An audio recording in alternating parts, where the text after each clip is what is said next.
Caren Glasser Live. I welcome guests from all across the globe who entertain us, wow us, and excite us. So whether you're here live or on replay, make sure you say hi in the comments and tell us where you are watching from. Today, we are welcoming Mel Greenberg to the show to Author Spotlight. Mel, a Southern California native, is a best-selling author and publisher. Her debut novel, Running with Our Eyes Closed, explores marriage, life, and love after the nest empties. And so without further ado, welcome to the show. Hello. Hey, I'm so excited that you're on the show. We've been talking about this for a while. Yeah. And so this is Mel.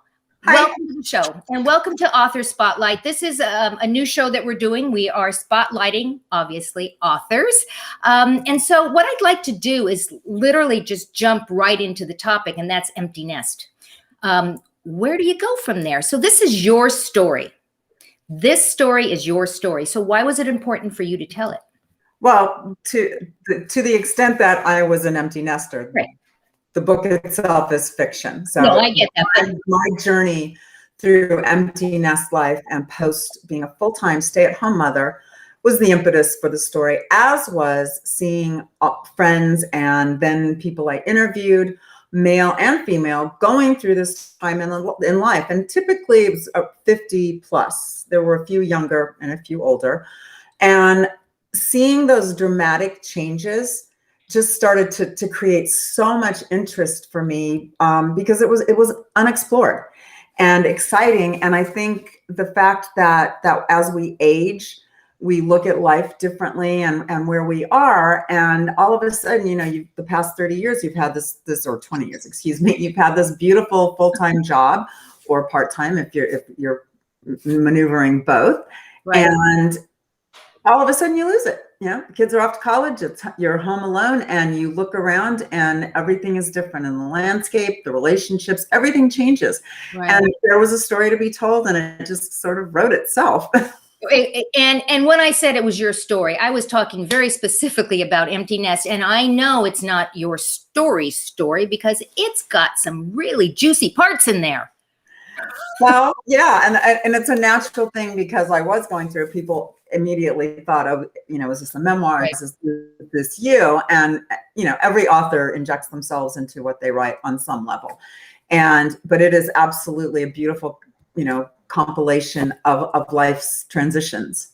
Right. So if you're just tuning in, we're talking to Mel Greenberg about her book, Running with Our Eyes Closed, and we're talking about the empty nest. I've gone through it. You've gone through it.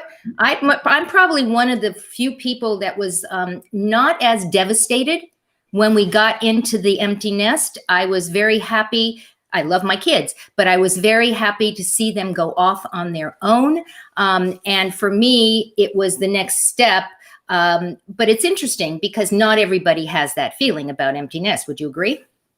I would agree. And my own personal experience, while I was not a helicopter parent, I was very close to my children. And there I was the CEO of the house, and it was a full-time, very involved position. And, there was just this you kind of sit back and go, what now? And it was revisiting what I wanted from my life and going back to, did I return to things that had interested me, right. Back out of college, my early professional career, or establish something new, and really feeling a bit of a loss. So let's talk about moving forward then, because that's what you have to do after the empty nest. You have to actually move forward. And you talk about finding your voice and direction after the kids leave. So what has that been like for you? What have you been doing? Well, writing took me back to something, number one, had been a passion all my life, then became a professional endeavor.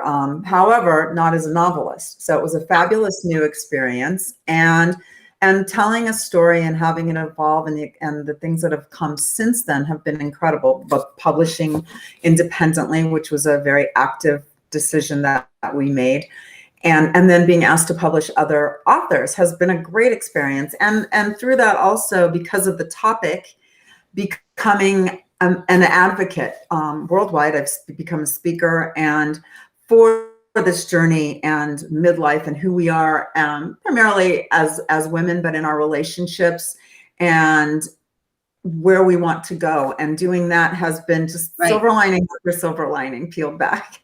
Now, clearly you love Italy, right? Because the book takes place in Italy. I love Italy too. What is it about Italy? Is it the food, the wine, both, the people? Well, I honestly, to write about what you know, and I wanted to set it somewhere.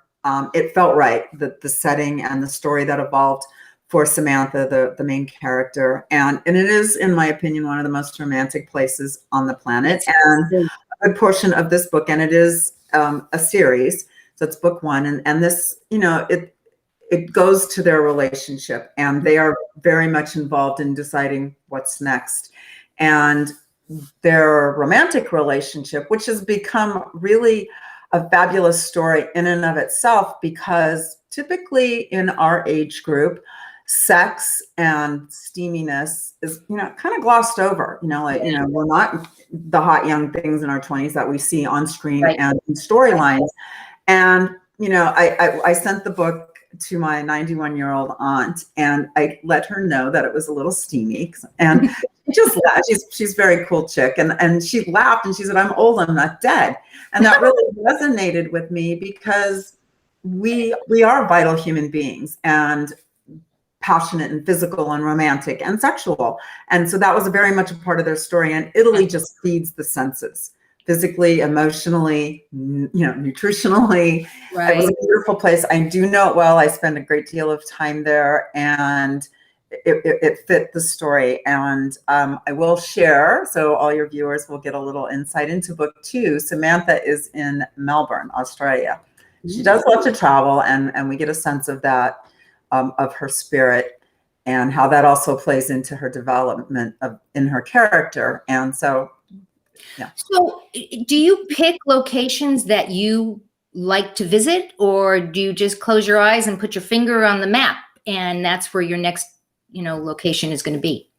Well, these two are places I've been. I don't know that I would probably write about places I've been, because then I have a different perspective. And one of the most beautiful things that has come from this are the people, readers that write to me, and reviews that they feel like they're there, that they are in Italy. And for those who haven't been there, they're like, "Oh my gosh, I understand what it's like." So that's really important to me, and to the integrity of the story. And that comes from my own travel experiences. So probably I do that. Yeah. We're talking about Mel's book, Running with Our Eyes Closed, and we encourage you to go pick it up. It's a sexy book. It's exciting, and I think it touches so many women where they are, right? Where they actually are. It does speak to me. I totally loved it. So we're encouraging, go pick up a copy. Go look in the comments. There's a link there. Click on it. Not now, though. Stick with the show right now. And go take a look at the book. So okay. You are a prominent pro-age advocate. I know what that is. Why don't you tell our audience what a pro-age advocate is? It is someone I support and speak on our coming of age, and to the extent that we have had these jobs of raising our children and moving on, or if we haven't had children, we're old. I just turned 61 this year, and I truly feel my most vibrant, most alive. And there are so many topics: health, how we eat, how we live, how we enjoy our lives physically, emotionally, spiritually. And so I speak to those. And encourage women to pursue passions and education, and continue to learn how to move through these years and enjoy them. Have you noticed that there are a lot of women like us that are saying we are powerful, we can do anything we want to do. It doesn't matter if we're 60, 55, 64. I turned 64 in November. I'm going to be 65 this year. I think that there are a lot of women out there that have finally stepped into their power. And I love those women. Yeah, I do think that's true. And I think that there's a sense of reckoning that this is not our mother's 50, 60. And we live a very good life. We are healthy. We are making really good choices in what we feed our body, and how we live and take care of ourselves. And that's extending into these years. And there's no reason to stop as long as you can keep going. And the more you keep going, it feeds itself. The more you do, the more active you are, the more engaged you are in your life, the more energy you have to continue those pursuits. So I like to ask all my guests why they do what they do. What gets you up in the morning? Why do you do it? Oh, my Lord. It's twofold. I love it. I feel incredibly blessed that I can do this and that I'm in a position to be writing something I love and have always cherished, and to be out meeting people. And if that's why I do it. If that's what I can do, and if I can impact one life and do something positive to one person, then it was worth getting up in the morning. I love that answer. Who are your mentors? Do you have mentors that have led you and directed you in certain ways? I do. Living, I'm going to say my mom was my greatest mentor, and she passed when I was 17. But the way that she lived her life and the courage and the ability to go on in spite of every, complication that she faced still sticks with me. It's like, and that's what I said earlier, is like, you keep getting up, you keep going, you put one foot in front of the other and keep trying it. Professionally, one of my mentors very early on was Camille Bohannon, and she was with NPR for years, and she's an incredible news person. And I think that women who truly have found success and strength in their pursuits and then share that, pass that on. I've been touched by so many in different areas. I'm very blessed. I am as well. Let's talk about the process of writing. As you said, you also are publishing other people's books. So let's talk about how many hours a day do you write right now? When you were writing the first book, was it like you were actually writing a certain amount of hours every day, or is it different now? What's your process in writing?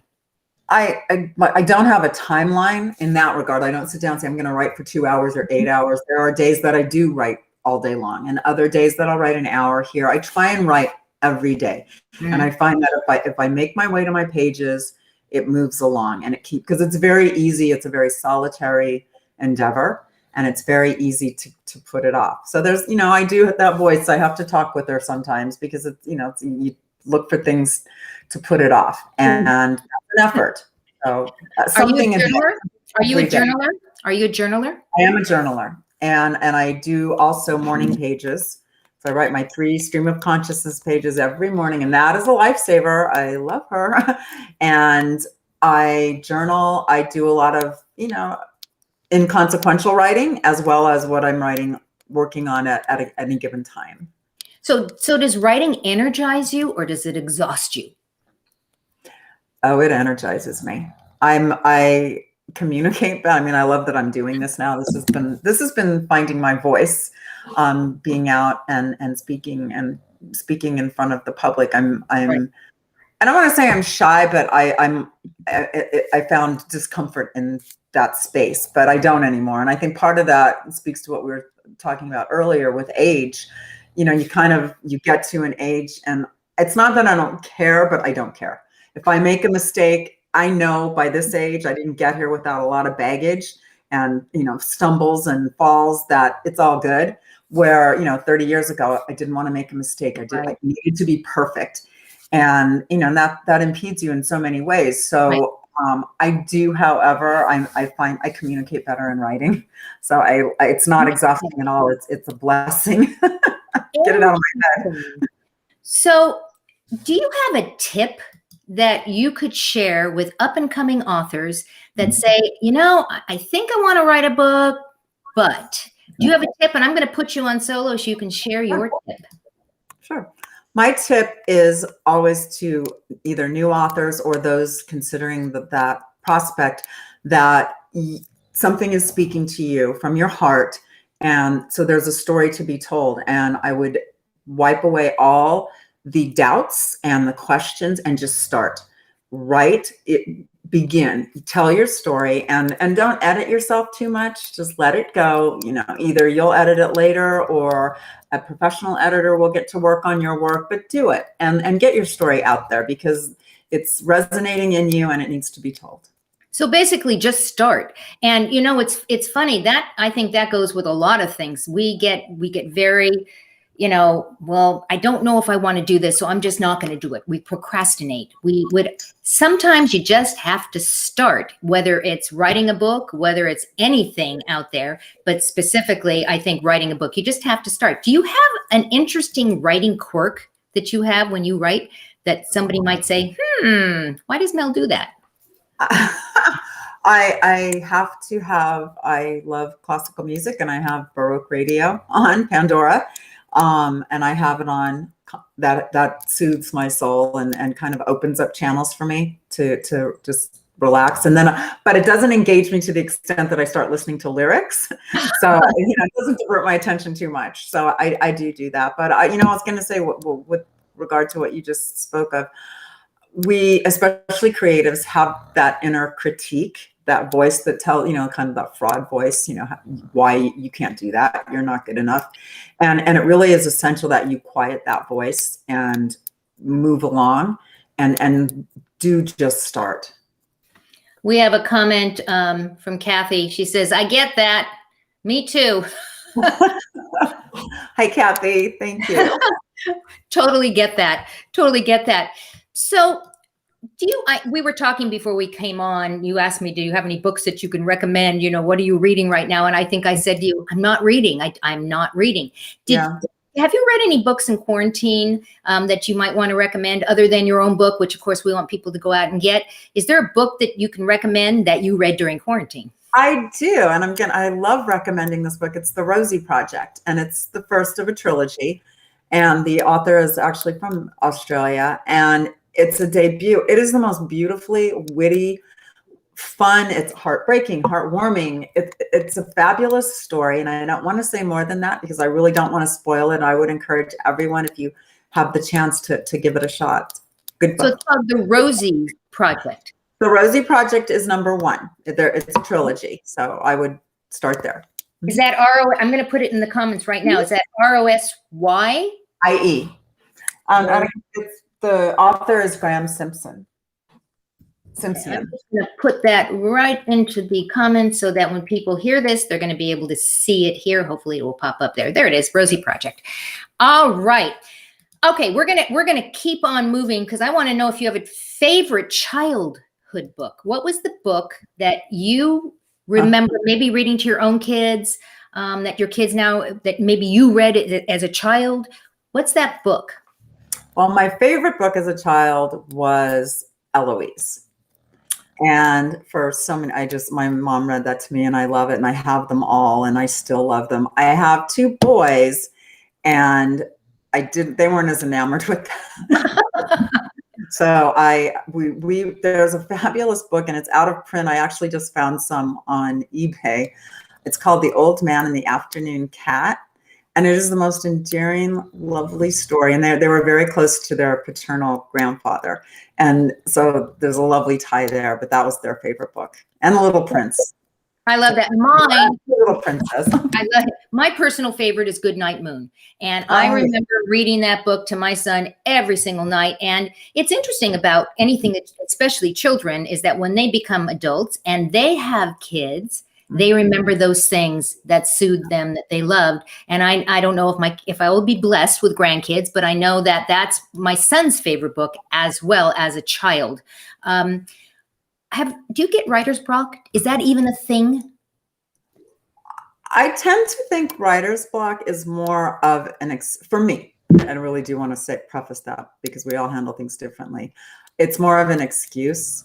Mm-hmm. And there are times that my mind's just not in it. So I don't know that I would qualify that as writer's block. And if I step away and go do something else, or, let a couple days pass, work on a completely different project, I will come back refreshed. And so I don't think of it as writer's block. I think it's sort of a detour. I'll say detour. A detour. I like that. It's a detour. If you're just tuning in, we are talking with Mel Greenberg, and it's about her book, Running with Our Eyes Closed. And very specifically, we're talking about the empty nest and what happens when that all happens. And also how to write a book, because Mel, as you heard, is a publisher as well. I want to put into the screen right now. Let me hide this. Ways for people to get in touch with you. And then I want to talk about something that you have going in July that I know that our viewers are going to want to know about, and we'll tell them how they can go and find out more. But in the meantime, I'd like to let people know how they can get in touch with you. They can go to Facebook, and you're at Mel Media LLC. They can go to Facebook to a group. Let's talk about this. The group is called She Is It. I'm a member there. You started this with two other wonderful women, Mel, with Mary and Kristen. What is this group about, and can anybody join? They can. It is a private group, and it's a forum and an opportunity, sort of, think of it as an ongoing happy hour discussion for women 50 and over, although I hate to, we're going to let you in if you're under 50, but for our demographic. And we speak on every topic you can imagine. And we have a weekly show on Thursdays called Midlife Unscripted. And we interview some incredible women who have truly reinvented themselves on a global scales. And that's been a lot of fun. And because midlife is unscripted, life is unscripted. And so this group is an ongoing conversation about the things that we face every day, questions. We have, different people weighing in that are in the health industry and mental health, physical health, spiritual health, and just everything we're going through midlife, empty nesting, midlife. Empty nesting. And what's wonderful about the group, it's very engaging. You have a lot of engagement in there, a lot of women who are in there. They respond, they comment. It's a great place to meet other women just like us. I encourage people to go and join. Kathy says she loves your energy. Thank you for sharing, Mel. I know Kathy's going to go look for She Is It right now. Well, no, don't leave yet. Don't leave yet. Not yet. You are also on Instagram at Mel G. Berg. Which stands for Greenberg. And you have a website that people can find out everything else that you do at melmediallc.com. You publish. You've got a lot of different things going on in your world, which just tells us it doesn't matter how old you are. You can do anything you set your mind to. I'm passionate about this. Absolutely. And that's the message. That is the message. Let me hide this. So, any last minute? Oh, I promised we would talk about this. Okay, in July. Yes. What's happening in July? Going to Italy, of course. Where else would I be going the minute I can travel? I'm appearing as a guest author for a women's retreat with Kathy Camp, and she's on Instagram. You can find her at Living Agelessly. And it's a 7-day retreat, July 10th through the 17th in Sicily. And savoring Sicily, savoring the senses.